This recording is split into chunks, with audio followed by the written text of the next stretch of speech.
What's the one treatment I would never do as a nurse injector? That's pretty easy. I'd never do threads. I have done multiple trainings on these things. I tried to get behind them. Fortunately, they're kind of falling out of vogue, but you still hear about them, and the idea kind of makes sense. The concept is that we use a thread to lift the skin a little bit. It has little barbs on it. It sounds terrible because it kind of is. But for people who don't necessarily want a full facelift, they're like, oh, I'll just put a thread in here, kind of pull back the skin onto this thread. It'll pull back the skin for a little while. And yeah, that's kind of the idea.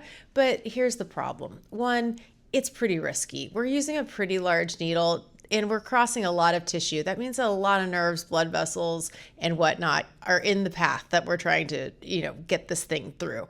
Two, the results don't last very long. Even in the best case scenario, we're looking at 6 months, maybe a year, okay? And they're pretty expensive. So for the amount of trauma, the amount of risk, the reward just isn't there. And I'd say that because it doesn't last very long, the results are also often underwhelming and the risk doesn't outweigh the reward. So if you really need some kind of lifting and you're thinking, oh, I just need this, here's the rule of thumb. If you can pinch it and you feel like that's going to look better, time to call a surgeon. Not anything in the med spa am I going to do that replicates anything a surgeon can do by retracting and getting rid of tissue that you don't need anymore.